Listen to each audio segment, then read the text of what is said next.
What up, Marsh Pod? Apologies, this one's coming out a little bit later in the day, so I do beg your forgiveness on this, but we're back. It's a Friday.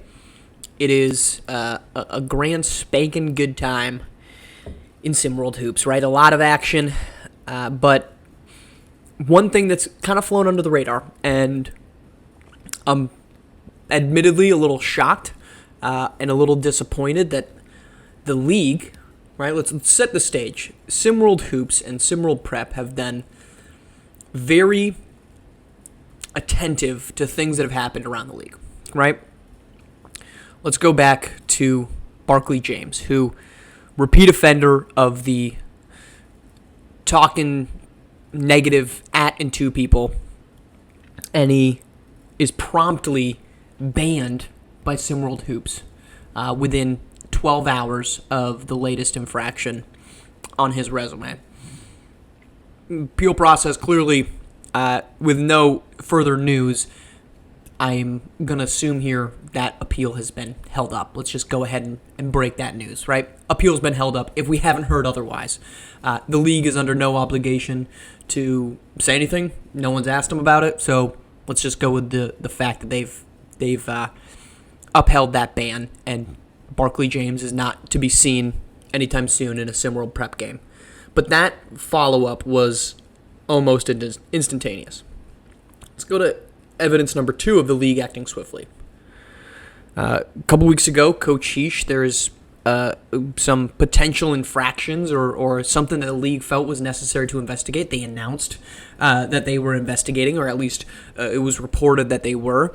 And what it came out to be was just some miscommunication, maybe, and potential misuse of funds that ultimately ended up being swept away because it really wasn't anything of concern. But it was at least something they felt was worthy of investigating, and they investigated it right away. So we've seen the league has set the precedent. If something comes in that's potentially not good, we're going to go out and we're going to investigate it.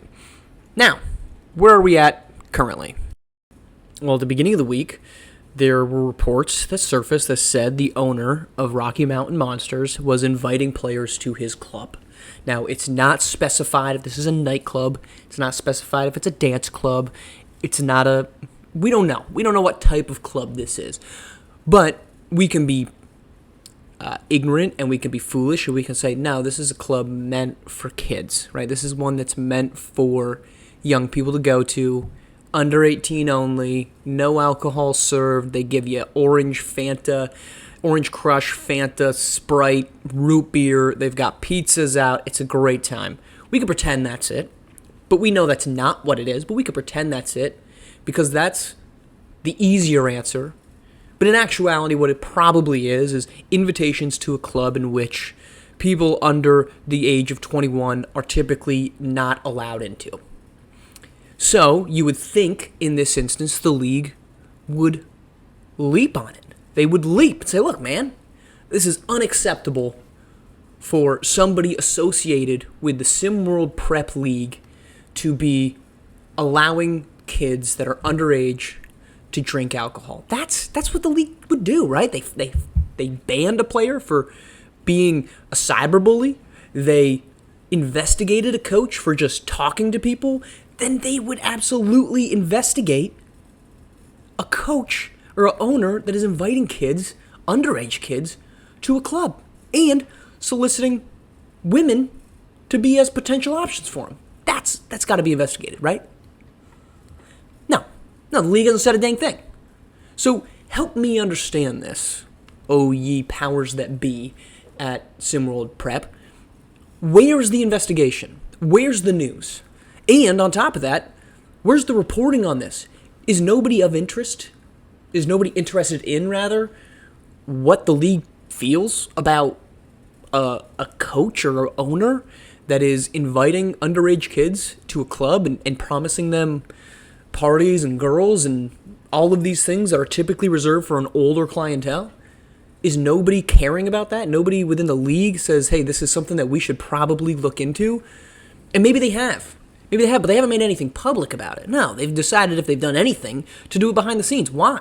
Because it would be a giant black mark on this league in its infancy to have an owner that is so willfully usurping the laws of this land. The laws that state somebody under the age of 21 cannot get into nightclubs, let alone somebody under the age of 18 cannot get into nightclubs and they cannot drink. But rather than jump on this and say, we need to look at it and see what it's doing, the league has stood pat. My only question is why. My only question is, why does the league not say anything? And I understand it. You want to do your due diligence. You want to make some type of an investigation. But the league has already set the precedent that they're not afraid to investigate and or ban players and coaches. But an owner somehow rises above that? An owner doesn't need to be investigated? An owner of a team that helps bring in revenue to a league doesn't need to be investigated? Is that the barrier of entry, that so long as your name is associated with ownership of an entity within SimWorld Prep, you are essentially going to get away scot-free? And look, this isn't new. This happens in professional sports as well. Look, the only reason the Los Angeles Clippers have new ownership is because Donald Sterling was caught on tape saying some atrocious things about people of color. The only reason that the Carolina Panthers had new ownership is because atrocious things were said on tape.